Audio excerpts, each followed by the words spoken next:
Hello, lovely family. Welcome to Cooking with Abba. Today we're going to make Fante Kenkey. Yes, Abba is a Fante name and I'm a Fante girl, 100% breed Fante girl. And this is a typical Fante local dish I'd want you to try out at home. Yes, you can make Fante dokon at home, and I'm going to show you how to make it. And obviously, Fante is the chichels. So usually you want to eat it with some, some nice fish, some sausage, some eggs, some, tuna or something, gravy be another mokobi, na shato be them. So today we're going to do the typical Fante Kenkey. And for your Fante Kenkey, the beauty about the Fante Kenkey is the leaves we use, which is usually the banana leaves or the plantain leaves. So for this one, I use the banana leaves, the fresh one. Honestly, I was struggling to get the dried leaves where I was, yes.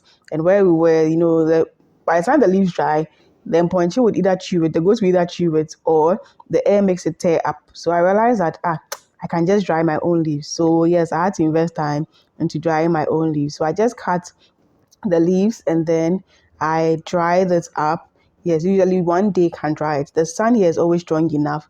So I just dried the leaf to get it dried, because you can't use the green. Well, you can use the green, but the typical Fante Kenkey usually uses the dried leaves. So yes, I used one day to dry that up as well. Then I kept it in my box. Then the next day I did my Fante Kenkey. So to start off, I'm going to prep. Yes, so the leaves in the evening when it was dried, one thing I did was to clean and prepare, so that it reduces my cooking time when I was working the next day.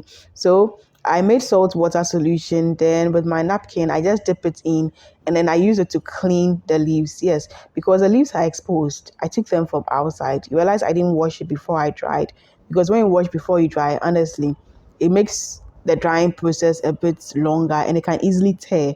You don't want the leaves to also tear into small pieces, else wasobayashi. So I just use the salt water to clean, which helps you better clean and also kill maybe those insects and germs if some of them are on it as well, because this is something which is very much dried in the open as well. And you want to get a good surface so that you can easily clean it. If your surface is not good, not leave thing which is not something you'd want to do.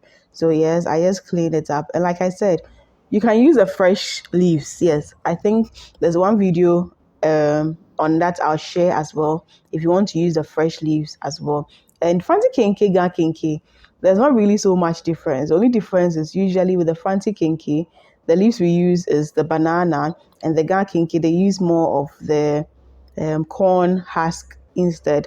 And also Ga Kenkey, usually they add a bit of salt in the aflata or the making of the Kenkey, but then for Fante Kenkey usually there's no salt. So those are two key distinct features in there. So when it comes to the Fante Kenkey, like I said, there's not much disparity when it comes to the main ingredient. The main ingredient is your corn, which has to be fermented, so corn dough. Yes, so usually the corn is soaked for like 3 days, then it's milled, and then you use the corn dough the day after. So yes, I separated my corn. So this is our 2 kilograms. Was it 2 kg? I've forgotten about the measurements are in the description button below. So for my corn dough, I separated it into two, and one part was for my aflata or the binder, and the other part was for the mixing of it, because you need the raw and then you need the smooth as well. I was using yellow corn, and yellow corn can rise a lot. Yellow corn doubles when you cook. So I did divide it into two. Then I ended up dividing the other part also into two for the binder. But later I realized that my kenkey took longer to cook because because of the ratio I did. So my dad later prompted me that actually when you're doing Fante Kenkey, the best way to go is to use half of the dried flour and then dry half of the binder, half for the binder as well. So the initial splitting I did, I should have just done half for the dried part and then half for the mixture. So when you're doing yours at home, do same as well. So I just make sure that I crushed all of it, opened it up in the bowl, so that when the mixture is done, the binder, which we call aflata, when it is done, it can also just go into it safely or easily.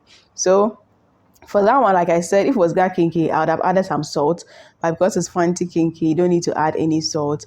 And I put it on fire. I'm just going to cook it for it to cook as a way banku or etel. Yes. So the main thing is that when this cooks beautifully, it'll be the binding sauce for it. So you needed to get it to be a bit stretchy. But it's not like you're doing banku that you have to cook it for it to be overly cooked. No, for this, we just wanted to get into a texture that it would help bind the dried mixture or the dried corn dough. That is the main thing. So I'm just going to be mixing it like I'm doing banku or like I'm doing etel to get the binder in. And it's also good for you how do I say, to kind of knead or mix it properly, because in chuni you won't get that consistency or that texture. So this technique is also very important for you to get very soft, malleable, flexible Fante Kenkey. And oh dokon no be trying on your trying papa be zin flaky be done. You don't want that kind of result as well. So for me, once I feel the texture is good, once I'm getting that stretchiness a little bit in there, then I know I'm good to go. So I just pour it in the middle of the mixture, which I've done, the dried mixture. Then I allow it to also air up, because right now it is very hot. If it's very hot, if your hand goes in, Charlie, you hurt yourself. And if it's very hot too, you may end up cooking the rest of the dough. So you may not get the very fine result as well. So once it's cooling down, then I can also use my hand in to mix and then mix it all perfectly together. If your dried flour is more than the is too much or it doesn't match the proportions, you may end up not getting very smooth kind of dough. You want your dough to form together beautifully together as one. Because the quality of your dough is going to affect the quality of the kenkey you are going to get, and you don't want it to be too peche as well. That will also not give you very good result. So once I'm done, I just form it into balls, because you can't be doing it one. You really waste your time and then you can get very great results. So usually they do it into balls before you go into the wrapping stage. So just like we did for the wraps where we clean all of them and put them together, we're going to do this into balls. Do it into sizable balls. Don't forget that this is going to double up and it's going to increase. If you do very big ones, ubenyasem. So the big ones I use to wrap finally, but then I always put it into a small one first before I put it into the bigger ones. And you need to do it in such a way that you can push the excesses into it. Yes, you need to do it in such a way you can push the excesses into it. And as you are doing it, you're using your hand to also mold it so you get that shape. Fante Kenkey, it has its own nice horizontal, vertical shape. How do I call that one? So as you're doing it, you're also shaping it as well. So the very small ones, does it? I used to wrap it around first. Then I use the bigger ones to go all over it before I push in the base. Yes. So that's the thing about Fante Kenkey. If it was Kenkey too, you need to push it back into it. So that is something general about Kenkey in as well. When you do this at home, you know that the ingredients going in, everything is authenticated. You know that at the end of the day too, the wrappers is not going to exceed the kenkey. Sometimes you buy Fante Kenkey and Charlie's wrap on wow. Yes, so one thing I wanted to also show you is that you want to also go on the line of the banana leaf. So you need to also be careful about that to give you good results as well. So you're just going to be wrapping all of them up till you are done with it. So it's very easy. It's very simple to do. Making the mixture is not hard. I think the most time taking part is the cooking part. The cooking part, you spend over 5 or 6 hours cooking it. That is the reality. So it makes sense why sometimes the price goes up, because they're using fuel to cook it, whether it's charcoal, whether it's whatever they are using. So that's why sometimes the price of Fante Kenkey can be a bit high, aside the corn price itself. But the best is usually those who cook those kenkey, usually they do it overnight by an opanabing, or you do it ahmaching, so that by midday when they are going to sell, it is already done. And one thing about Fante Kenkey too is that when it's cooked fresh, you don't eat it fresh. You usually have to let it wait till the next day before you eat it. Yes, when you eat it fresh, the taste is some way, and if you don't take care, it can even make you run. That is another thing. So the kenkey usually see is not like hot, fresh baked that day, but the heat will be maintained in as well. And we're going to see all of that on the channel as we go. So yes, once I'm done wrapping all my Fante Kenkey, I'm now going to go to the next step. You need to make sure you have some of the leaves left to put into your basin before you cook as well. So yes, this is my Fante Kenkey. You see,